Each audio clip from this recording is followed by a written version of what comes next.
বললেন দরাবাল্লাহু মাসালাল লিল্লাযিনা আমানু ইমরাতা ফিরআউন। গোটা বিশ্বের সব নারীদের জন্য রব্বুল আলামিন কুখ্যাত সন্ত্রাসী ফেরাউনের বউকে মডেল বানিয়ে দিয়েছে। সুবহানাল্লাহ পড়ে। সুবহানাল্লাহ। কাফেরের বউ মুমিন নারীদের মডেল, আবার নবীর বউ কাফের নারীদের মডেল। আছে না নাই? নূহ আলাইহিস সালাম আল্লাহর সবচাইতে প্রিয় নবী, প্রিয়দের একজন, কিন্তু তার বউ কাফেরদের মডেল। আর কুখ্যাত সন্ত্রাসী ফেরাউন, তার বউ আসিয়া মুমিন নারীদের মডেল। আল্লাহু আকবার। 6 জন নারীর জীবনীর কথা আমি রেকমেন্ড করি, সাজেস্ট করি যে 6 জন নারীর জীবনী মুখস্থ, ঠোঁটস্থ, অন্তস্থ থাকতে হবে। আপনাদের জন্য 6 জন নারীর জীবনী পড়া অবধারিত। সংক্ষেপে বলবো কয়জন? 6 জন। গুনেন। 1 নম্বরে হচ্ছে হাজার, উম্মে ইসমাঈল, সাইয়েদনা ইব্রাহিমের বউ, সাইয়েদনা ইসমাঈল আলাইহিস সালামের আম্মা, নাম হলো হাজার। আমরা বলি বিবি হাজরা। আমরা কি করি? হাজরা আছে না? এই প্যান্ডেলও হাজরা নামে 2জন বোন থাকতে পারে। আসলে নামটা হচ্ছে হাজার। নামটা কি? হাজার। হাজার। এই হাজার হচ্ছে আপনাদের 1 নাম্বার মডেল। 2 নাম্বার কুখ্যাত সন্ত্রাসী ফেরাউনের বউ আসিয়া আপনাদের 2 নাম্বার মডেল। 3 নম্বরে ঈসা আলাইহিস সালামের আম্মা মারিয়াম আলাইহিস সালাম আপনাদের মডেল। বিশ্ব নবীর প্রথম বউ খাদিজা আপনাদের মডেল। বিশ্ব নবীর একমাত্র কুমারী বউ মা আয়েশা আপনাদের মডেল। আর বিশ্ব নবীর কলিজার টুকরা সাইয়্যিদাতুনা ফাতিমা আপনাদের জন্য মডেল। সুবহানাল্লাহ পড়ে। কয়জন? 6 জন। জোরে বলেন। 6 জন। প্রথমে কার নাম বলেছি? হাজার। দ্বিতীয় আসিয়া। 3 নাম্বার মারিয়াম। 4 নাম্বার খাদিজা। 5 নম্বরে আয়েশা। 6 নম্বরে ফাতিমা। সুবহানাল্লাহ পড়ে। বিশ্বনবী বলেছেন কামুলা মিনার রিজালি কাসির, পুরুষদের মধ্যে কামেল পুরুষের অভাব নাই। ওয়ালাম ইয়াকমুল মিনান নিসা ইল্লা আরবা, নারীদের মধ্যে কামেল নারী হচ্ছে 4 জন। কয়জন? 4 জন। এরপরে আবার বাড়ালেন আয়েশার কথা, আবার বাড়ালেন ফাতেমার কথা, মোট হয়ে গেল 6 জন। সুবহানাল্লাহ পড়ে। সুবহানাল্লাহ। মোট কয়জন? 6 জন। আসলে এই 6 জনের জীবনী থেকে একটা একটা করে শিক্ষা আমরা মনে রাখার চেষ্টা করি, তাহলে জীবন উজালা হয়ে যাবে। কয়টা করে শিক্ষা? হাজার আলাইহিস সালাম, ওনার জীবনী থেকে শিক্ষা হচ্ছে তাওয়াক্কুল আলাল্লাহ, বিপদে আপদে সবসময় ভরসা কার উপর?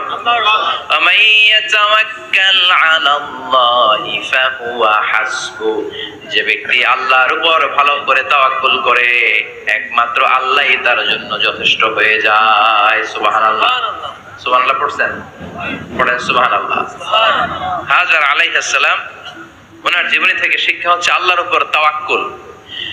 সাইয়েদনা ইব্রাহিম আলাইহিস সালাম সাইয়্যিদাতুনা হাজারকে নিয়ে, দুধের বাচ্চা ইসমাইলকে নিয়ে মক্কার মরুজমিনের মাঝখানে রেখে আসলেন। মানুষ নাই, প্রাণী নাই, খাওয়ার পানি নাই, কোনো পশু পাখি নাই, আকাশের পাখিও নাই, কেউ নাই, একটা মাত্র পানির মশক। একটা মশকের ভেতরে সামান্য কিছু পানি। দুধের বাচ্চা ইসমাইলকে নিয়ে সাইয়্যিদাতুনা হাজার দাঁড়িয়ে রইলেন। কোনো কথা না বলে বিবি আর বাচ্চাকে রেখে চলে যাচ্ছেন। চোখের পানি ছেড়ে সাইয়্যিদাতুনা হাজার ডেকে বললেন, ইব্রাহিম একটু দাঁড়াও। কথা নাই, বার্তা নাই, কিছুই বললা না। কি আমার অপরাধ? কেন এই ধুধুমরু প্রান্তরে আমাকে দুধের বাচ্চাটারে রেখে গেলা? শুধু একটা কথাই জানতে চাইবো, এই যে আমাদেরকে রেখে পাষণ্ডের মতো তুমি চলে যাও, এটা কি তোমার নিজের ইচ্ছায় নাকি আল্লাহর ইচ্ছায়? সাইয়েদনা ইব্রাহিম কোনো কথা না বলে শুধু প্রশ্নের উত্তর দিলেন, বললেন আল্লাহর ইচ্ছায়। কার ইচ্ছায়? নবীরা নিজের ইচ্ছায় কিছু করে না, যেটাই করে করে কার ইচ্ছায়? সাইয়্যিদাতুনা হাজার বললেন, ইদান লা ইউদাইয়ুনাল্লাহ, তোমার ইচ্ছায় যদি আমাদেরকে রেখে না যাও, আল্লাহর ইচ্ছায় যদি রেখে যাও, তাহলে আমার ভরসা আছে আল্লাহ আমাদেরকে নষ্ট হতে দিবে না, আল্লাহ আমাদেরকে কোনো কষ্ট দিবে না, আমার আল্লাহই আমার জন্য যথেষ্ট। সুবহানাল্লাহ। সাইয়্যিদাতুনা হাজার কেমন নারী ছিলেন, একটা টু শব্দ করেন নাই। শুনতেছেন? কেন ইমাজিন, কল্পনা করতে পারেন? ধুধুমরু প্রান্তর, খাওয়ার কিছু নাই, পান করার কিছু নাই, কথা বলার মতো একটা মানুষ নাই, রৌদ্রের তাপ, মরুভূমির বালুর উপরে এমন ভাবে পড়ে। সৌদি আরবের মরুভূমি যারা দেখেছেন, প্রচন্ড বালুর মধ্যে চাল রেখে দিলে চালগুলো মুড়ি হয়ে যায়। ওই প্রচন্ড মরুভূমির মধ্যে দাঁড়িয়ে বললেন, যদি আল্লাহর ইচ্ছা হয়, আমার আল্লাহ আমার জন্য যথেষ্ট। ঠিকই আল্লাহ যথেষ্ট হয়েছেন। এই মহিলাকে দিয়ে মক্কা আবাদ হয়েছে। মক্কায় কোনো মানুষ থাকতো না, এখন মক্কায় গেলে জায়গা পাওয়া যায়। 25 লক্ষ লোক আমরা হজ করেছি এবার। প্রতিদিন 3 লক্ষ 4 লক্ষ মসজিদুল হারাম একসাথে জামাত। জুমার নামাজের দিন 5 লক্ষ 7 লক্ষ 10 লক্ষ হয়ে যায়। এতগুলো মানুষ আগে ছিল না। সব হলো সাইয়্যিদাতুনা হাজারের ইমানের ফসল। সুবহানাল্লাহ। এই নারী এখানে থাকলেন আল্লাহর উপর ভরসা করে, ইমানের পরীক্ষা দিতে লাগলেন। একদিনের ব্যবধানে খাওয়ার পানির মশকের পানি শেষ। ইসমাইল আলাইহিস সালামের পায়ের ধাক্কায় জমজমের পানি এলো। জুরহুম নামক একটা গোত্র যাচ্ছিল, তারা এসে ওনার হাতে মরিদ হলো। সুবহানাল্লাহ। তারা এসে বলল, আমাদেরকে শুধু জমজমের পানি খেতে দেন, আপনি যা বলবেন সব আমরা মেনে নিলাম। শুরু হলো মক্কার আবাদ। হাজার হাজার মানুষ বাড়তে শুরু করলো। মক্কা শহরের এক্সপানশন হলো। গোটা বিশ্ব থেকে লক্ষ লক্ষ মানুষ এখন মক্কার দিকে ছুটে চিল্লায় বলেন ঠিক কিনা? এজন্য আমার মায়েরা অনেক লম্বা জীবনী। তার একটা ঘটনাই বললাম, সাইয়্যিদাতুনা হাজার, ওনার জীবনী থেকে আমার মায়েদের বোনেদের জন্য শিক্ষা। তাওয়াক্কুল আলাল্লাহ। বাঁচি আর মরি, সুস্থ থাকি আর অসুস্থ থাকি, বিপদে থাকি আর যে কোনো সমস্যায় থাকি না কেন, ভরসা করতে হবে একজনের উপর। তিনি কে? আল্লাহ। আল্লাহর উপর যে ভরসার মতো ভরসা করতে জানে, আমার আল্লাহই তার জন্য যথেষ্ট। ঠিক কিনা? তাহলে হাজার থেকে আমার বোনদের জন্য শিক্ষা হচ্ছে, তাওয়াক্কুল করব আমরা কার উপরে? ভরসা রাখবো কার উপর? সব সময় আত-তাওয়াক্কুল আলাল্লাহ, আল্লাহর উপর ভরসা করতে হবে আমার মায়েরা, আমার বোনেরা। 2 নম্বরে বলেছি কার কথা? আসিয়া রাদিয়াল্লাহু তাআলা আনহা আলাইহাস সালাম, ফেরাউনের স্ত্রী। এই মহিলা অনেক দামি মহিলা, মুসা আলাইহিস সালামের পালক মা। সুবহানাল্লাহ পড়েন। নিজের সন্তান ছিল না, সাইয়েদনা মুসা আলাইহিস সালামকে লালন পালন করেছেন। গোপনে গোপনে মুসা আলাইহিস সালামের উপর ঈমান এনেছেন। গোপনে গোপনে রাত্রিবেলা তাহাজ্জুদ করে চোখের পানি ছেড়ে যাইতেন কার কাছে? ফেরাউনের বউ আর ফেরাউনের ফিনান্স মিনিস্টার, অর্থমন্ত্রীর বউ, 2 জন লুকিয়ে কালিমা পড়ে মুসলমান। ফেরাউন কিছু জানে না। সুবহানাল্লাহ। কি আল্লাহর খেলা! ফেরাউন লক্ষ লক্ষ বনি ইসরাইলের ছোট্ট বাচ্চাকে জবাই করেছে একটা বাচ্চাকে ঠেকানোর জন্য। নাম কি? মুসা। আর ফেরাউনের ঘরে আল্লাহ মুসাকে বড় করলেন। কোন সুবহানাল্লাহ। লুকিয়ে লুকিয়ে ঈমান আনলো।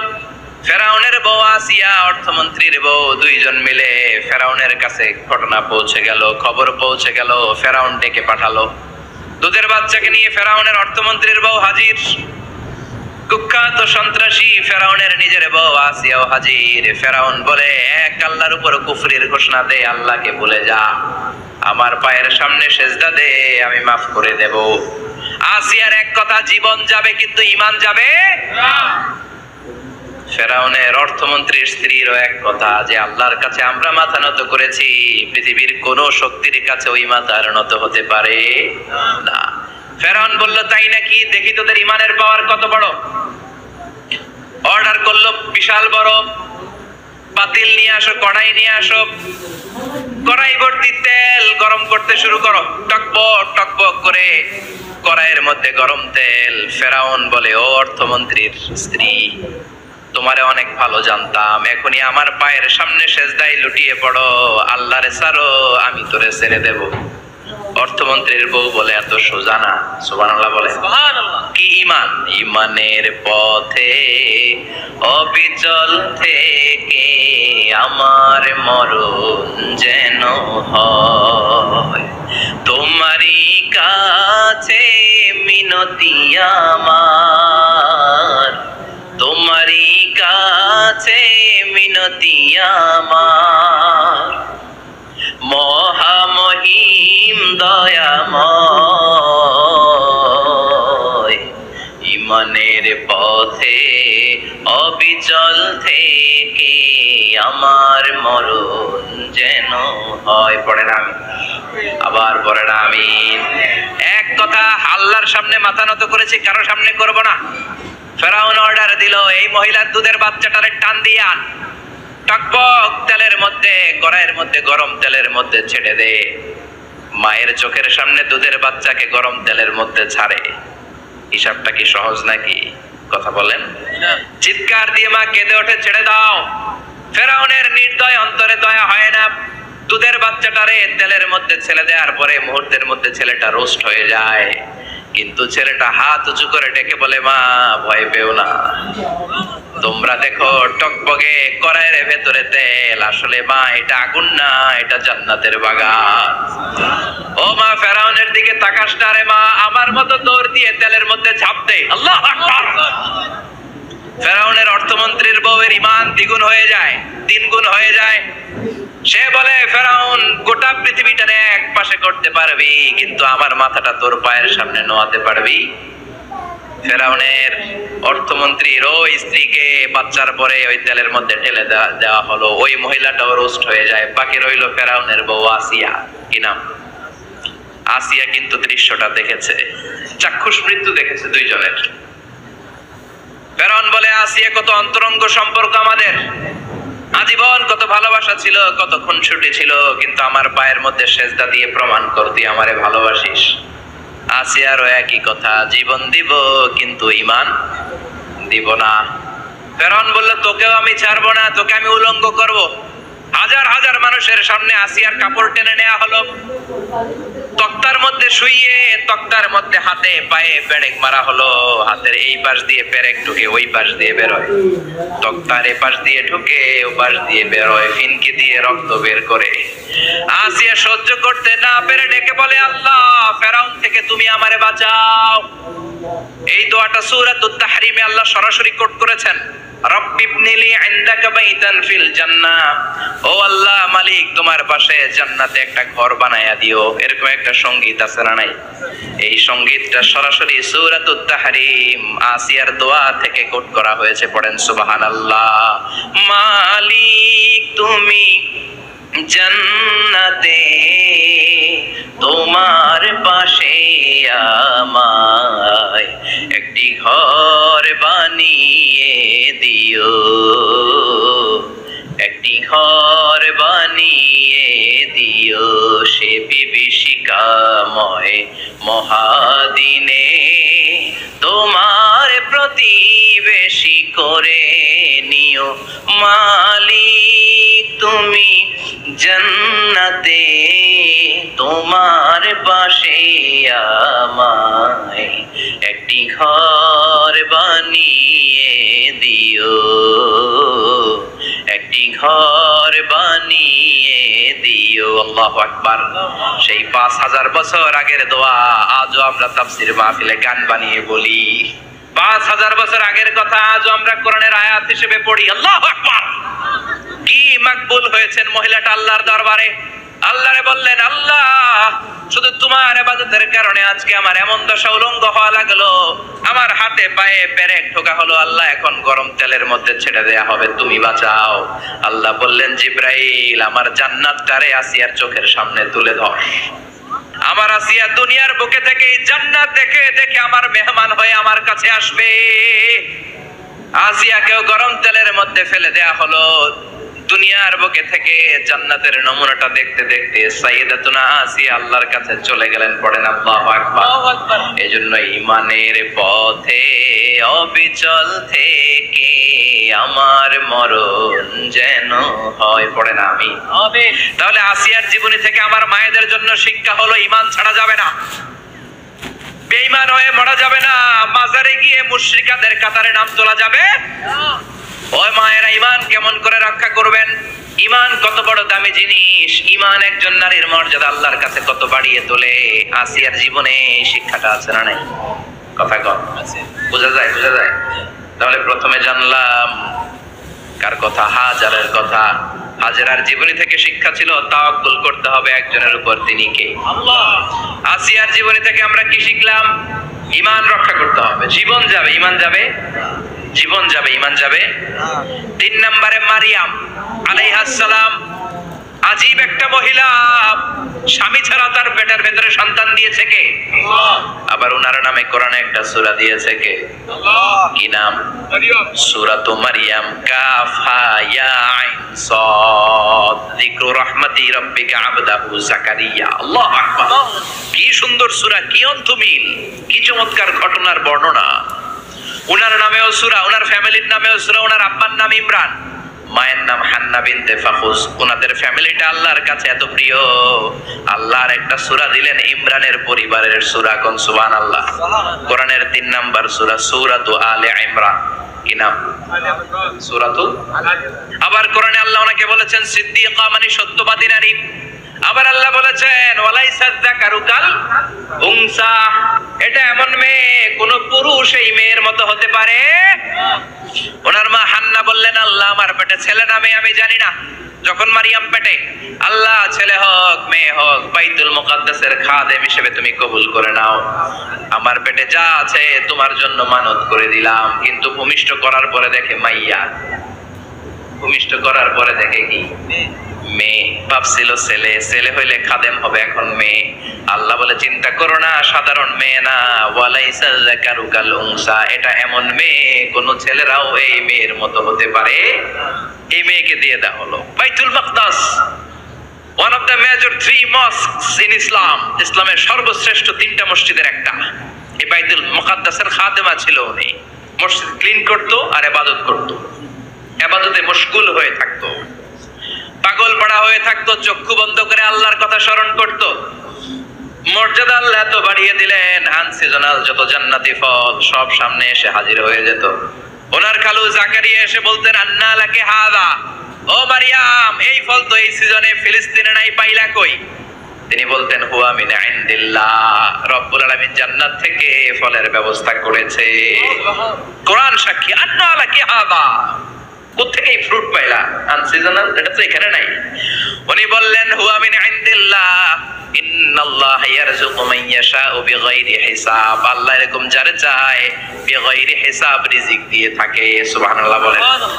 সব সময় আল্লাহর ইবাদত, সব সময় তাহাজ্জুদ, সব সময় জিকির করতেন লা ইলাহা লা ইলাহা ইল্লাল্লাহু মুহাম্মাদুর রাসূলুল্লাহ।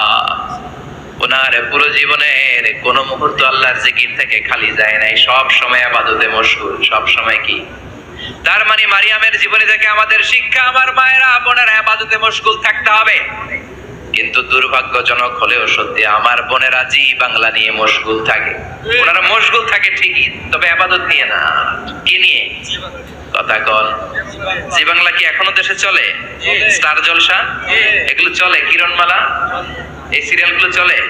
নতুন সিরিয়াল আসছে, নাম কত কয়েকটা, ওয়াজ মাহফিলে বলা লাগবে আমাদের। কি নাম, কি চলে এখন জানো না তুমি? সর্বনাশ, পাগলের মতো মহিলাগুলো বসে থাকে, রাতে দেখতে না পারলে সকালে কাজা কাফার আদায় করে, আছে না নাই? কাজা আদায় করে ফেলে সকালে। খবরদার, জি বাংলা, স্টার জলসা, হিন্দি মুভি নিয়ে মশগুল থাকা যাবে না আমার বোনেরা। আপনি পারেন আপনার ফ্যামিলিটারে জান্নাতি ফ্যামিলি বানাতে, আপনি পারেন পরিবারটারে শান্তিময় করতে। নারী ভালো তো পরিবার ভালো। এজন্য মারিয়াম আলাইহিস সালামের জীবনী থেকে আমার বোনদের জন্য শিক্ষা, ঘরের সব কাজ শেষে অবসর যে সময়টা পাবো ইবাদতে মশগুল হয়ে যাব, ঠিক কিনা? ইবাদতে মশগুল থাকার দরকার আছে না নাই? তাহলে মারিয়ামের মতো আপনাদের মর্যাদাও বাড়িয়ে দিবে কে? কয়জনের জীবনী গেল, আর বাকি কয়জন শুনবেন? কষ্ট হচ্ছে? এরপরে বিশ্বনবীর প্রথম বউ খাদিজা, কি সুন্দর নাম খাদিজা, বললে ভালো লাগে না? প্রথম নারী যিনি কালিমা পড়ে ইসলাম ধর্ম গ্রহণ করেছেন, আমাদের আম্মা জান। বিশ্বনবীর প্রথম বউ, 25 বছর বিশ্বনবীর সাথে সংসার করেছেন, 3 বছর বিশ্বনবীর সাথে জেল খেটেছেন শিয়াবে আবি তালেবে। কেমন বউ? জামাইও জেলখানায়, বউ জেলখানায়। বিশ্বনবীর সবগুলো বাচ্চা সন্তান ছেলে মেয়ে এই মহিলার গর্ভ থেকে এসেছে, একজন ছাড়া ইব্রাহিম। ইব্রাহিম বিশ্বনবীর আরেক বউ মারিয়ার গর্ভে এসেছে, বাকি সব খাদিজার গর্ভে। যে আমরা ফাতেমা, বিশ্বনবীর কন্যার নাম কি? ফাতেমার মায়ের নাম কি? খাদিজা। সুবহানাল্লাহ। ফাতেমা, রুকাইয়া, উম্মে কুলসুম, জায়নাব, এই 4 জনের মাই খাদিজা। আবার আব্দুল্লাহ, কাসেম, এদের মায়ের নামও খাদিজা। বিশ্বনবীর সব সন্তান এসেছে খাদিজার পেট থেকে। বরকত বেশি না কম? বিশ্বনবী ভয় পেলে খাদিজার কাছে গেলে ভয় কেটে যেত, সাহস যোগাতেন, শেল্টার দিতেন, ছাতার মতো মাথার উপরে দাঁড়িয়ে থাকতেন। আল্লাহু আকবার। বিশ্বনবী বলতেন রুজিক তো হুব্বাহা, খাদিজার ভালোবাসা আমার অন্তরে আল্লাহ রিজিক হিসেবে দিয়েছে। আবার বিশ্বনবী বলতেন আল্লাহ যে কিয়ামতের দিন বন্ধু বন্ধুরে চিনবে না, ভাই ভাইরে চিনবে না, কেউ কাউরে চিনবে না, ওই কঠিন দিনে আমি আমার খাদিজারে যেন ভুলে না যাই, আমার খাদিজারে যেন দেখা মাত্রই চিনতে পারি এটা আমার খাদিজা। খাদিজাকে নিয়ে মা আয়েশা একদিন একটা কটু কথা বলেছিল, ও নবী কবে আপনার এই বুড়ি মহিলা, বুড়ি বউ খাদিজা ইন্তেকাল করেছে, তারপরে কত সুন্দরী সুন্দরী বউ আমরা এসেছি, আমার ভালো লাগে না? খালি বুড়ির কথা কন কেন? খালি বুড়ির কথা স্মরণ করেন, আমরা আছি, আমাদের দিকে তাকান, আমরা কত সুন্দরী, আমরা কত ভালো। বিশ্বনবী রেগে গেলেন, মা আয়েশাকে এইভাবে ধরলেন। জীবনে কোনোদিন কোন স্ত্রীর গায়ে হাত তোলে নাই, শুধু ওই দিন মা আয়েশাকে এইভাবে ধরেছিলেন আর বলেছিলেন আয়েশা খবরদার জীবনে এই কথা বলবা না, আমার খাদিজা আমার বিপদের দিনের সঙ্গিনী, তোমরা আমার সুখের দিনের সঙ্গিনী, তোমরা কেউ আমার সাথে জেল খাটো নাই, খাদিজা আমার সাথে জেল খেটেছে 3 বছর। কয় বছর? খাদিজা যখন ইন্তেকাল করলো বিশ্বনবী কবর দিলেন, দোয়া করলেন আর কাঁদলেন। সাহাবারা দোয়া শেষে চলে যায়, আবু বকর বললেন নবী কবর দেয়া হলো, খাদিজাকে দোয়া করা হলো, এবার চলেন। বিশ্বনবী তবুও যান না। বিশ্বনবী বললেন আবু বকর তোমার মনে চাই তুমি ঘরে ফিরে যাও, আমি যাব না, আমি দাঁড়িয়ে থাকবো, খাদিজার কবরের 3টা প্রশ্নের জবাব আমি বিশ্বনবী দিয়ে তারপরে ঘরে ফিরে যাব। সাইয়েদনা জিবরাইল এসে বললেন নবী আর কান্না করবেন না, আর দাঁড়িয়ে থাকবেন না, আর বায়না ধরবেন না, বন্ধুর সাথে চলে যান, খাদিজার কবরের 3টা প্রশ্নের জবাব নিয়ে আপনার টেনশনের দরকার নাই, টেনশন কার? আপনি তাড়াতাড়ি চলে যান। আপনার স্ত্রী খাদিজা যদি কবরের 3টা প্রশ্নের জবাব দিতে কোনো ভুল করে ফেলে, আরশের উপর থেকে আল্লাহ নিজেই জবাব দিয়ে দিবে। আল্লাহু আকবার! কি মহিলা ছিল, বিশ্বনবীকে সবসময় আগলে রেখেছে, শেল্টার দিয়েছে, প্রতিভক্ত ছিল। খাবার নিয়ে বিশ্বনবীর জন্য এদিক সেদিক যেতেন, বিশ্বনবী না আসলে খেতেন না, বিশ্বনবীকে কলিজার চাইতো বেশি ভালোবাসতো, পতি যা বলবে তাই শুনতো। ও মায়েরা, খাদিজাতুল কুবরার জীবনী থেকে আপনাদের জন্য শিক্ষা হলো প্রতিভক্তি। কি ভক্তি? এখন প্রতিভক্তি নাই, আমরা করি নারী ভক্তি। এখন নারী নির্যাতন কমে গেছে বাংলাদেশে, বেড়ে গেছে পুরুষ নির্যাতন। কথা কর, এখন আমরা ভক্তি করা লাগে, আমরা ভক্তি না করলে ঘরে খাওয়ান নাই, এরকম ঝামেলা আছে না নাই? কথা বলেন। আপনাদের নাগাইশের মহিলারা অনেক ভদ্র, নাগাইশের মহিলারা নিশ্চয়ই পতিকে অনেক ভক্তি করে। মায়েরা বোনেরা, আপনার স্বামী যদি আপনার উপর নাখোশ থাকে, আপনার ইবাদত আপনাকে বাঁচাতে পারবে না। বিশ্বনবী ফাতেমাকে বললেন ফাতেমা তুমি বিশ্বনবীর মেয়ে হতে পারো, কিন্তু আলী যদি তোমার উপর নাখোশ থাকে তোমার সব শেষ, সব শেষ। আবার বিশ্বনবী বললেন আমি যদি এক আল্লাহ ছাড়া কারো সামনে মাথাটা নত করার বিধান দিতাম, এক আল্লাহ ছাড়া যদি কাউকে সেজদা করতে আমি বলতাম, আমি দুনিয়ার সব নারীদের বলতাম স্বামীর পায়ে সেজদা দিয়ে পড়ে থাকো। কি সম্মান আল্লাহ দিলেন স্বামীকে। আপনার জান্নাত আপনার স্বামীর ভেতরেই। স্বামীকে সন্তুষ্ট করেন, স্বামীর আনুগত্য করেন, দেখবেন ফ্যামিলিটা সুন্দর হবে। আর স্বামীরা স্ত্রীদেরকে ভালোবাসেন, স্ত্রীদেরকে ভালোবাসার গল্প শোনাবেন, দামি দামি শাড়ি কিনে দিবেন, তারপরে রাত্রিবেলা গান শোনাবেন। আধরাতে যদি ঘুম ভেঙে যায়, মনে পড়ে মোরে প্রিয়, চাঁদ হয়ে রব আকাশের গায়ে, বাতায়ন খুলে দিও। এই গানগুলো শুধু বউয়ের গান, শালীর গান না, বাবির জন্য না, চাচাতো বোনের জন্য না। উল্টা পাল্টা জায়গায় করলে গুনাহ আছে না নাই? স্ত্রীর সাথে প্রেম নিবেদন করেন, ভালোবাসা নিবেদন করেন, সংসারটারে শান্তিপূর্ণ করে দিবে কে? তার মানে খাদিজাতুল কুবরার জীবনে থেকে শিক্ষা কি? বললা গেছি কি শিক্ষা? প্রতিভক্তি। কি ভক্তি? স্বামীকে ভক্তি করা লাগবে, তা না হলে জান্নাত নাই। এরপরে বিশ্বনবীর একমাত্র কুমারী বউ নাম কি? আয়েশা। বিশ্বনবী বললেন উরিতু কি ফিল মানামি সালাসা লায়াল। আয়েশা বিয়ের আগে তোরে কিন্তু আমি 3 বার স্বপ্নে দেখছিলাম। সুবহানাল্লাহ কইবেন না? বড্ড খুশি হয়ে গেলেন আয়েশা। এরপরে বললেন 3 বার স্বপ্ন দেখার পরে তোমার ব্যাপারে মনের মধ্যে কেমন কেমন যেন ভালো লাগে। তারপরে একটা ছোট্ট কাগজের মধ্যে, জান্নাতি কাগজ, রেশমি কাপড়ের মধ্যে তোমার চেহারাটা এনে জিব্রাইল বললেন দেখেন নবী কেমন লাগে। আমি কইলাম ভালো লাগে। কার মেয়ে? আপনার বন্ধু আবু বকরের মেয়ে। বিয়ে করবেন নাকি? বিশ্বনবী বললেন, ও জিব্রাইল, তুমি যদি ঘটক হও, আল্লাহ যদি হয় কাজী, আমি মুহাম্মদ বিয়েতে রাজি। সুবহানাল্লাহ পড়ে। বিয়ে হয়ে গেল, কিন্তু ঘরে দামি ফার্নিচার নাই, টাকা পয়সাও তেমন নাই, কিন্তু আছে খালি সুখ। আছে কি? যেটা টাকা দিয়ে কিনা যায়, টাকা দিয়ে বাড়ি কিনা যায়, গাড়ি কিনা যায়, সুখ কিনা যায় নাকি? টাকা দিয়ে বিছানা কিনা যায়, বালিশ কিনা যায়, ঘুম কিনা যায় নাকি? কথা বলেন। এজন্য সুখ দেয়ার মালিক কে? দোকানে সুখ পাওয়া যায় না? গাইস বাজারে তো সুখ পেছে না, নিয়ে যেতে আমার গাড়িতে করে সুখ পেছে? কথা কন। সুখ পাওয়া যায় না। সুখ দেয়ার মালিক একজন, তিনি কে? আল্লাহ। মা আয়েশা একমাত্র কুমারী বউ, আদর করে তিনি ডাকতেন হুমায়রা, আবার মাঝে মাঝে ডাকতেন ইয়া আইশু। আয়েশা না, আয়েশু সংক্ষেপ। এত ভালোবাসতেন মা আয়েশাকে। মা আয়েশা গ্লাসের যেই জায়গা দিয়ে পানি খেতেন, বিশ্বনবী ওই জায়গায় মুখ লাগিয়ে পানি খেত।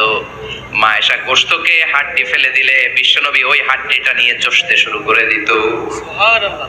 এক বালতি থেকে পানি নিয়ে দুইজনে গোসল করত। আবার বিশ্বনবী মাঝে মাঝে বায়না ধরতো, মাঝে মাঝে রাগও করতো। সুবহানাল্লাহ কোন? স্বামী স্ত্রীর মধ্যে একটু রাগ আছে না নাই? রাগ থাকলে ওইটারে আবার ভালোবাসায় পরিণত করে দেয় কে? রাগ না থাকলে ভালোবাসা তো ভালোবাসাই না। রাগ থাকতেই হবে, তাইলে ভালোবাসার মর্ম বোঝা যায়। চিল্লায় বলেন ঠিক কিনা? ক্ষুধা না থাকলে খাবারের মর্যাদা বোঝা যায় না। সারাদিন পেট ভরা, খাওয়ার মজা বুঝবেন? ক্ষুধা, প্রচন্ড ক্ষুধা, তৃষ্ণার্ত, লেবুর শরবত পাইলে অমৃতের মতো লাগবে। প্রচন্ড ক্ষুধা, হাজি বিরিয়ানি পাইছেন 1 প্লেট, ইচ্ছে মতো খাবেন, কিন্তু পেট ভর্তি, হাজি বিরিয়ানি খাওয়া যাবে? এজন্য রাগ না থাকলে ভালোবাসা যে কত দামি, ভালোবাসা যে আল্লাহর পক্ষ থেকে কত বড় নেয়ামত বোঝা যায় না। মাঝে মাঝে মা আয়েশা রাগ করতেন, শুনতেছেন? বিশ্বনবী বলেন, আয়েশা কখন তুমি রাগ করো, কখন তুমি আমারে ভালোবাসো আমি বুঝি। সুবহানাল্লাহ পড়েন। মা আয়েশা বললেন, কেমনে বুঝেন? বিশ্বনবী বললেন, যখন তুমি রাগ করো তখন নামাজের পরে দোয়ার মধ্যে বলো, ও ইব্রাহিম আলাইহিস সালামের আল্লাহ, আপনি আমার উপর দয়া করেন। তার মানে তুমি রাগ করে আছো, আমার নাম নাও নাই। আর যখন আমার উপর খুশি থাকো, নামাজের পরে দোয়াতে বলো, মুহাম্মদ সাল্লাল্লাহু আলাইহি ওয়াসাল্লামের আল্লাহ, আপনি আমাদের উপর রহমত করেন। তার মানে খুশির সময় তুমি আমার নাম নাও, রেগে গেলে অন্য নবী দেয়া দোয়া সাইরা দাও, রেগে গেলে আমার নামটা নাও না। মা আয়েশা বলে, নবী গো, আমি তো শুধু নামটাই মুখ দিয়ে নেই না, কিন্তু কলিজা থেকে তো আপনারে বাদ দিতে পারি না। আল্লাহু আকবার। কি ভালোবাসা! মা আয়েশা বলতেন, আমি যখন বিশ্বনবীর সাথে শীতের রাতে এক ল্যাপের নিচে ঘুমাতাম, তখনও জিব্রাইল ওহী নাযিল করত। সুবহানাল্লাহ নাই? সুবহানাল্লাহ। কোন স্ত্রীর সাথে অন্তরঙ্গ বসবাসের সময় কোরআনের ওহী নাযিল হতো না। একমাত্র মা আয়েশার সাথে যখন এক বিছানার এক ল্যাপের নিচে দুইজন শুয়ে আছে, কোরআনের আয়াত নাযিল করছে কে? আবার মা আয়েশা বলতেন, আমার কারণে ও মুসলিম উম্মাহ তোমরা তায়াম্মুমের বিধান পেয়েছো। ফাতায়াম্মামু সাঈদান তাইয়্যিবা। মা আয়েশা একটা যুদ্ধে গিয়েছিলেন, যুদ্ধ থেকে ফেরার পথে মা আয়েশার গলার লকেট নাই। মাঝে মাঝে হয় না, মহিলা গলার লকেট পায় না, পুরা বাড়ি আগুন করে ফেলাইছে, লকেট নাই, লয়ে গেল রে, নিয়ে গেল রে, হারাইলাম রে। মা আয়েশার লকেট নাই। লকেট হারানোর পরে মা আয়েশা কান্নাকাটি। বিষ্ণু বললেন, থামো। অনেকক্ষণ থামার পরে লকেট খুঁজে পায় না, সবাই খোঁজাখুঁজি, লকেট কই, লকেট কই, লকেট খুঁজে পায় না। ওদিক দিয়ে মাগরিবের নামাজের সময়ও শেষ, নামাজের সময় শেষ। আর যেই জায়গায় লকেট খোঁজার জন্য থামা হয়েছে, ওই জায়গায় আবার পানি নাই, পানি সামনে, পানির দিকেও যেতে পারে না, লকেটও খুঁজে পায় না, নামাজও পড়া যায় না। সব সাহাবীরা মিছিল শুরু করছে, আবু বকর রে ধর, ধর, ধর, আবু বকর রে ধর। আবু বকরের মেয়ের কারণে নামাজ আমাদের চলে যাচ্ছে। সাইয়েদনা আবু বকর ঘটনা বেসামাল দেখে আয়েশার কাছে গেল, যে দেখে বিশ্বনবী মা আয়েশার কোলের মধ্যে, ল্যাপের মধ্যে মাথা দিয়ে শুয়ে আছে। রাগের চোটে বুখারীর বর্ণনা, আঙ্গুল নিয়ে মা আয়েশার পেটের মধ্যে দিল এক খোঁচা। লকেট হারাইলি কেন? তোর জন্য বাইরে মিছিল চলে, তোর জন্য বাইরে সব সাহাবারা বলে নামাজ পড়তে হবে, সময় নাই। ও আবু বকর, আপনার মেয়ের কারণে এই কাণ্ড। খাসরা মানে কুমর। আবু বকর মা আয়েশার খাসরাতে এত জোরে গুতা মেরেছেন, মা আয়েশা বললেন, এই গুতার কারণে আমি অনেক দূরে চলে যাওয়ার কথা ছিল ব্যথার চোটে, কিন্তু যাই নাই, কারণ কোলে কে? কোলের মধ্যে বিশ্বনবীর মাথা, নড়ে গেলে বিশ্বনবীর ঘুম ভেঙে যাবে, ব্যথাটা হজম করেছি, নড়ি নাই। আল্লাহ তখন আয়াত নাজিল করলেন, ফালাম তাজিদু মাআন ফাতায়াম্মামু সাঈদান তাইয়্যিবা। ও সাহাবারা, মিছিল বন্ধ করো। কোন নারীর বিরুদ্ধে মিছিল করো? এই নারীর সাথে তো বিয়ে আমি সরাসরি বিশ্বনবীর দিয়েছি। যাও, ওযুর জন্য টেনশনে ছিলা, টেনশনের দরকার নাই। আয়েশার কারণে আজকে নতুন করে একটা বিধান দিলাম, আজ থেকে যদি ওযুর পানি না পাওয়া যায়, বালুর মধ্যে 2 হাত বাড়ি মেরে তায়াম্মুম করো, নামাজ পড়ে নাও, কবুল করে নিবে কে? এই মা আয়েশার লকেট হারানোর কারণে তায়াম্মুমের বিধান নাজিল হয়েছে। কোন সুবহানাল্লাহ। মা আয়েশা বলতেন, আমার কোলে মাথা রেখে বিশ্বনবী শেষ নিঃশ্বাস ত্যাগ করেছে, আবার আমার ঘরের মধ্যেই বিশ্বনবীর কবর। সুবহানাল্লাহ। বিশ্বনবীর কবরটা কিন্তু মা আয়েশার ঘরের মধ্যে। এখনো বিশ্বনবীর কবর যেই জায়গায়, এই জায়গায় মা আয়েশার ঘর ছিল। সুবহানাল্লাহ। 2210টি হাদিস বর্ণনা করেছেন। কত? কথা কয় 2210টা। ফ্যামিলির হাদিস বর্ণনার জন্য মা আয়েশাকে আল্লাহ তাআলা বিশ্বনবীর ট্যাপ রেকর্ডার বানিয়ে পাঠিয়েছেন। যাই বিশ্বনবী বলতেন, ট্যাপ রেকর্ডের মতো রেকর্ড করে সব সাহাবীদের কাছে বর্ণনা করতেন। কত কবিতা উনি নিজে জানতেন, নিজেই জানে না। কত মাসালা যে জানতেন তার কোনো হিসাব নাই। ইলমুল ফারায়েজ, বাপ মরলে ছেলে মেয়ে থাকলে কে কতটুকু সম্পদ পাবে, মা আয়েশার চেয়ে এই বিধান মদিনায় কেউ জানতো না। বিশ্বনবীর ইন্তেকালের পরে সাহাবাদের মধ্যে কোনো মাসালা নিয়ে কনফিউশন হলে সব সাহাবারা আম্মা জান আয়েশার কাছে সলিউশন নিয়ে যেতেন। সুবহানাল্লাহ। কোন বিশ্বনবী যা বলেছেন সব মুখস্থ রেখেছেন, সব জ্ঞানের কথা ছড়িয়ে দিয়েছেন, সব সময় পড়াশোনা করতেন। সুবহানাল্লাহ। তার মানে মা আয়েশার জীবনী থেকে আপনাদের জন্য শিক্ষা হচ্ছে জ্ঞানার্জন, জ্ঞানানুরাগী হতে হবে। কি হতে হবে? জ্ঞানানুরাগী। বুখারীর বঙ্গানুবাদ পাওয়া যায়, কোরআনের বঙ্গানুবাদ পাওয়া যায়, ইসলামিক অনেক ভালো ভালো রাইটারের বই পাওয়া যায়, ঠিক কিনা? এগুলো পড়ার দরকার আছে না নাই? অনেকে বলে, হুজুর আমার ছেলেটা মোবাইল ছাড়া কিছু বোঝে না। কি কয়? মোবাইল ছাড়া কিছু বোঝে না। হুজুর মোবাইল দিলে ঠান্ডা, মোবাইল নিলে কান্দে, এরকম আছে না নাই? এর কারণ হাজবেন্ড ওয়াইফ দুইটার কাছে সব সময় মোবাইল। কথা কর। বাবার কাছেও মোবাইল, মায়ের কাছেও মোবাইল, তো ছেলে মোবাইলের জন্য কাঁদবে না তো কি করবে? বাবার হাতেও যদি বই থাকে, মায়ের হাতেও যদি বই থাকে, ছেলে মোবাইল চাবে নাকি?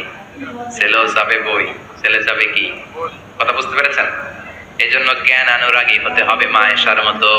মা আয়েশা 2210টা হাদিস মুখস্থ করেছে, আপনি কয়টা করছেন? উনি পারলে আপনি পারবেন না কেন? মায়েরা শুনতেছেন তো? আশা করি আপনারা শুনতেছেন। তাহলে মা আয়েশার জীবনী থেকে আমরা শিক্ষা পেলাম, জ্ঞান চর্চা করতে হবে। সর্বশেষ কোন নারী? কথা কন। ফাতিমা রাদিয়াল্লাহু তাআলা আনহা, বিশ্বনবীর কলিজার টুকরা। চাচাতো ভাই আলীর সাথে বিয়ে হলো। আলী যখন প্রস্তাব দিল ফাতেমার কাছে, যে বলে, ও ফাতেমা রাজি আছো কিনা? চুপচাপ, কথা কয় না। বিশ্বনবী বুঝলেন রাজি, দুইজনকে বিয়ে পড়িয়ে দিলেন। বিয়ে পড়িয়ে দুইজনকে দাঁড় করিয়ে দিয়ে বিশ্বনবী ওযু করলেন। ওযু করার পরে সামান্য কিছু ওযুর পানি ছিল, আলীর মাথার মধ্যে ছিটিয়ে দিলেন, বরকতের পানি। সুবহানাল্লাহ কইবেন না? সুবহানাল্লাহ। ওযু করে সাইয়েদনা আলীর মাথার মধ্যে ছিটিয়ে দিলেন আর দোয়া করে দিলেন, বারাকাল্লাহু লাকুমা ওয়া বারাকা আলাইকুমা ওয়া জামাআ বাইনাকুমা ফি খাইর। আল্লাহ তোমাদের দুইজনকে বরকত দিয়ে দাম্পত্য জীবন শুরু করার তৌফিক দান করুক। আবার দোয়া করলেন, আল্লাহুম্মা বারিক লাহুমা ফি বিনাইহিমা, ওদের সম্পর্কে বরকত দেন। ওয়া নাসালিহিমা শিবলিহিমা, ওদের গর্ভে যে সন্তান আসবে এগুলোর শ্রেষ্ঠ সন্তান বানান। 1 বছরের ব্যবধানে ঘরটাকে আলোকিত করে প্রথম সন্তানের জন্ম হাসান। সুবহানাল্লাহ। হাসান রে বিশ্বনবী এত আদর করেছেন, বিশ্বনবীর কাছ থেকে এত আদর কেউ কোনোদিন পায় নাই। হাসান রে বিশ্বনবী ডাকতেন লুকা। বুখারীর বর্ণনা। শব্দটা কি? লুকা মানে পিচ্ছি। ছোট বাচ্চাদেরকে আপনারা কি কন? আরে পিচ্ছি তো আমি কইছি, আপনারা কি কন? নাগাইছে কি বলেন? বাচ্চা বলেন, বাবু বলেন, আর কিছু কি বলেন? আর আর কিছু নাই। তাহলে যে বাবু পিচ্ছি, হ্যাঁ, এই বাবু পিচ্ছি আরবি হচ্ছে লুকা। বিশ্বনবী ফাতেমার ঘরে এসে বলতেন, আইনাল লুকা, পিচ্ছিটা কই রে? আমার হাসান কই, আমার নানা ভাই কই? আর বিশ্বনবীর আওয়াজ শুনলে হাসান এসে বিশ্বনবীর কাঁধে, আল্লাহু আকবার, আল্লাহু আকবার। বিশ্বনবী বলতেন, ফাতেমা আমার কলিজার টুকরা, যে ফাতেমারে কষ্ট দেয় সে আমারে কষ্ট দেয়, ফাতেমারে আনন্দ দেয় মানে আমি বিশ্বনবীরে আনন্দ দেয়। এই ফাতেমা সব সময় পর্দায় থাকতেন, দিনের বেলা বেরোতেন না, সারাদিনে টয়লেট করতেন একবার, সেটাও করতেন রাত্রে, যাতে দিনের বেলা কেউ তারে না দেখে। কি ব্যালেন্স লাইফ, কি ব্যালেন্স লাইফ। রাতে একবার টয়লেটে যাওয়া মানে কি সারাদিন খাওয়া দাওয়া এরকম ব্যালেন্স করে করতেন। কেউ দেখতে পারে নাই ওনারে, কেমন ছিল কেউই জানতো না। এমন ভাবে চলাফেরা করতো, কোনো পুরুষদের সামনে দিয়ে কখনো যেতেন না। এজন্য ইন্তেকালের আগে আলীকে বললেন, আলী, বিশ্বনবীর ওসিয়ত অনুযায়ী কিছুদিন পরে আমি আমার বাবার সাথে সাক্ষাৎ করব। ইন্তেকালের সময় বেশি লোক আমার জানাজাতে আসার দরকার নাই, নিজেরা দোয়া করে দিলে চলবে। আর আমার জানাজার খাটিয়ার উপর দিয়ে বিশাল একটা বোরকা দিয়ে দিও। এটার আরবিতে বলে নাউশ। কি বলে? এই প্রথম কোন নারী তার খাটিয়ার উপরে নাউশ ব্যবহার করেছে, জন্য এটাকে বলে সুন্নাতু ফাতিমা, ফাতেমার সুন্নাত। সাইয়েদাতুনা ফাতেমার আগে কেউ জানাজার খাটিয়াতে নাউশ ব্যবহার করে নাই। আল্লাহু আকবার, আল্লাহু আকবার। আলীকে বলে গেলেন, আলী, অল্প কয়েকজন পুরুষ নিয়ে জানাজা দিও, বেশি মানুষের কাছে আমার নিও না। দুনিয়ার বুকে আমি লুকিয়ে লুকিয়ে চলতাম, মরার পরে লুকিয়ে লুকিয়ে আল্লাহর কাছে চলে যেতে চাই, পুরুষদের সামনে আমার নিও না। ও মা, এই ফাতেমার জীবনী থেকে আপনার জন্য শিক্ষা হলো পর্দা। সব সময় পর্দাটা দেহে থাকার দরকার আছে না নাই? রাজি আছেন তো? তাহলে এই 6 জন নারীর জীবনে যদি আমার মায়েরা পরে, আমার মায়েরা বোঝে, ওই মায়েরা বিপদগামী হতে পারে নাকি? হতে পারে। তাহলে 6 জনের আবার রিভাইজ করে চলেন। প্রথমে বললাম কার কথা? হাজার। হাজারের জীবনী থেকে শিক্ষা কি? আল্লাহর উপর তাওয়াক্কুল। 2 নম্বরে বললাম কার কথা? আসিয়ার কথা। আসিয়ার জীবনী থেকে শিক্ষা হলো ঈমানের পথে অবিচল থাকতে হবে, ঠিক কিনা? তারপরে মারিয়ামের জীবনী থেকে শিক্ষা হলো সব সময় ইবাদতে মশগুল। খাদিজার জীবনী থেকে শিক্ষা হলো প্রতিভক্তি, স্বামীর প্রতি আনুগত্য। মা আয়েশার জীবনী থেকে শিক্ষা হলো জ্ঞান অর্জন করতে হবে কার খুশির জন্য। আর ফাতিমার জীবনী থেকে শিক্ষা হলো সব সময় পর্দা গায়ের মধ্যে থাকার দরকার আছে না নাই? মানতে রাজি আছেন? এই 6 জনের জীবনী গ্রন্থ কিনা যাবে না? কিনতে রাজি আছেন তো? কথা কয় না? সবাই রাজি?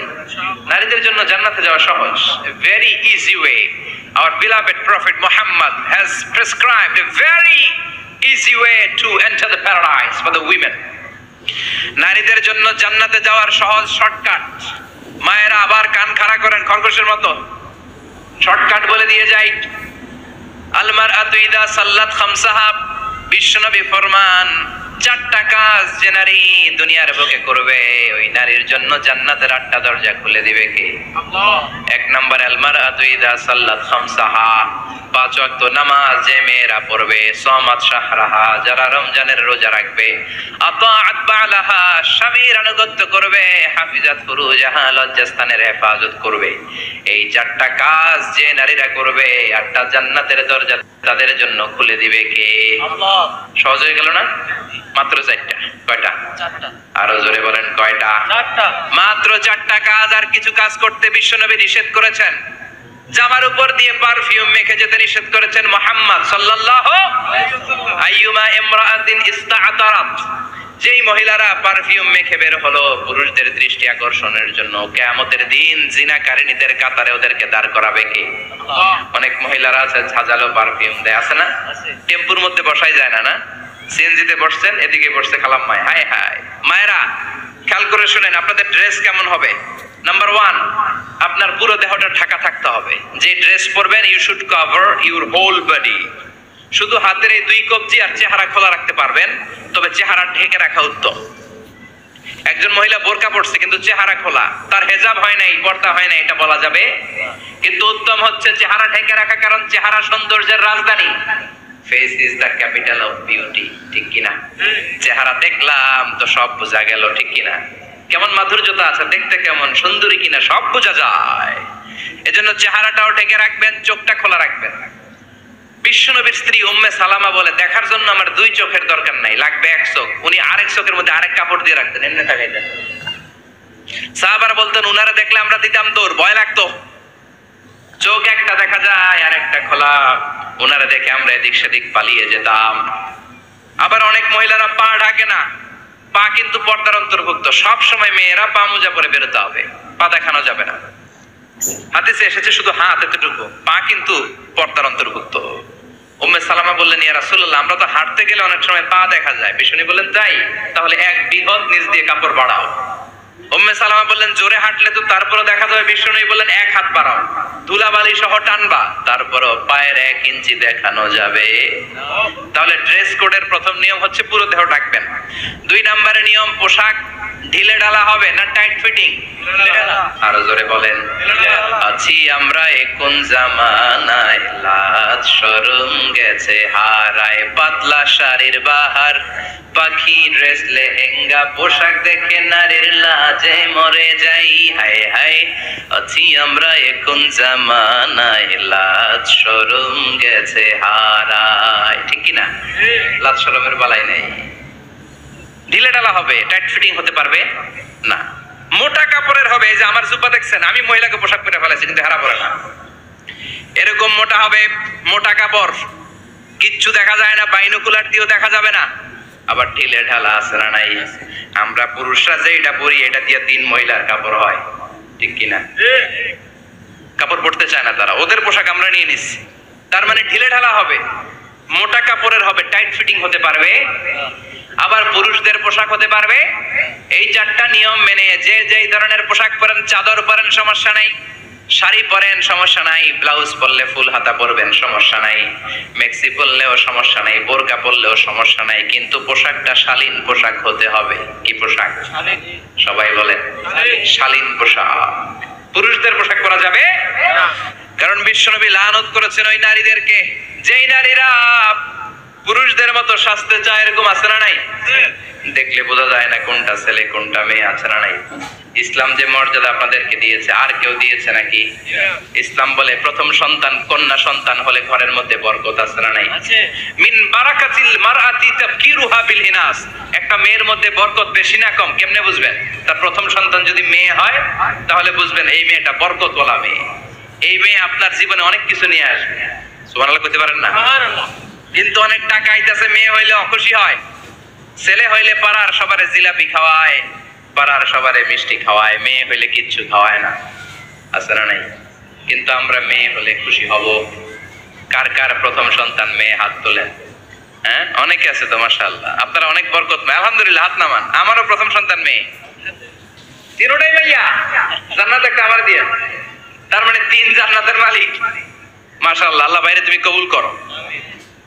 তার মানে কোন ঘরে যখন মেয়ে আসে আল্লাহ বলে ঘরটা বরকতময়।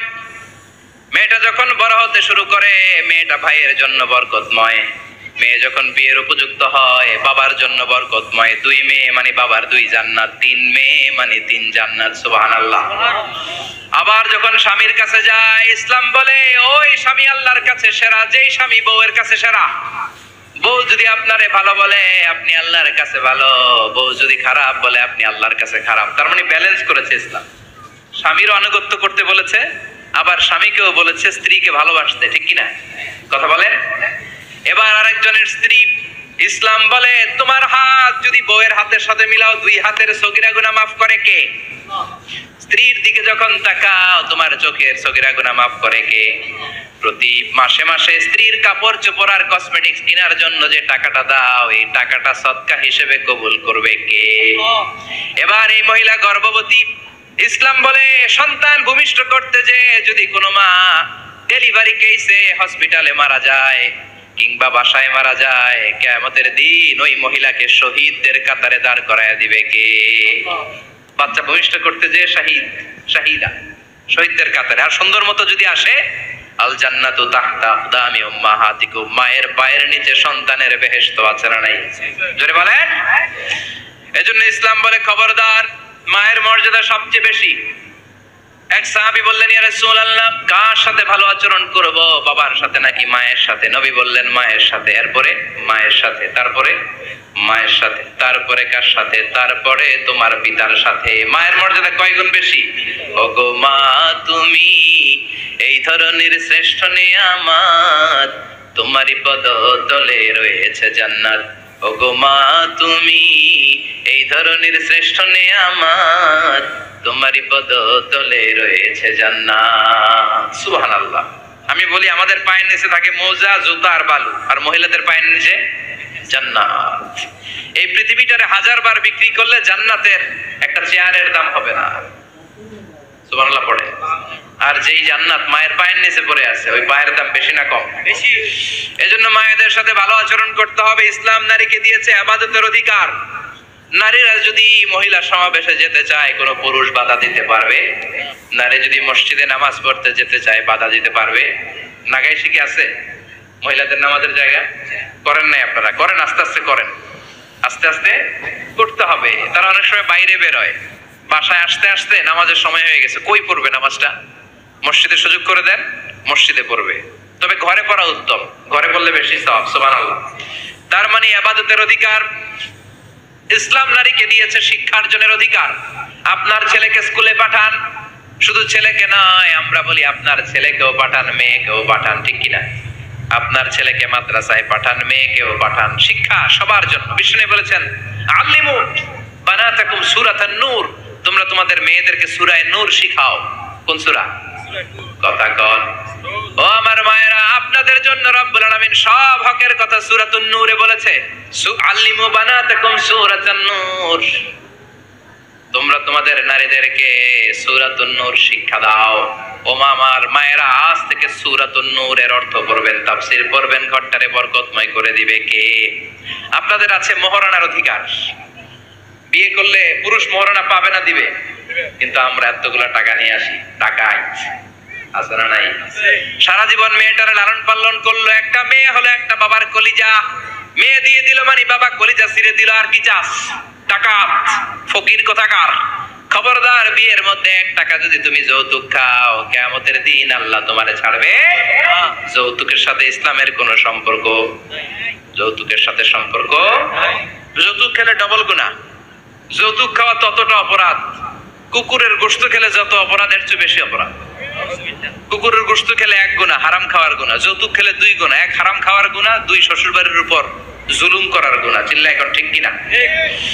এরপর ইসলাম নারীকে দিল ভালো আচরণ পাওয়ার অধিকার। ইসলাম নারীকে দিল বাবার সম্পদে উত্তরাধিকারের অধিকার। একজন বাবা ইন্তেকালের আগে ছেলেকে যদ্দুর দিবে, মেয়েকে তার অর্ধেক দিতে হবে। জোরে কোন ঠিক কিনা? নাগাইশের বাবারা কি করে? দেয় তো? নাগাইশালাকে কি হয়? ছেলেরে 2 কাটা দিলে মেয়ের 1 কাটা দেয় না? কদ্দুর দেয়?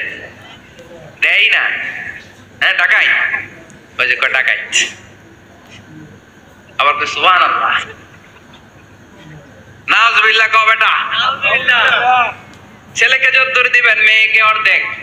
ইউসিকুমুল্লাহু ফি আওলাদিকুম লিযযাকারি মিসলু হাযযিল উনসায়াইন। ও আমার বাবারা, সম্পদ হলো হাতের ময়লা, আপনি চলে যাবেন, সম্পদ থেকে যাবে। ছেলেরে যদ্দুর দিবেন, মেয়েরে অর্ধেক। কার কথা? মানতে রাজি আছেন তো?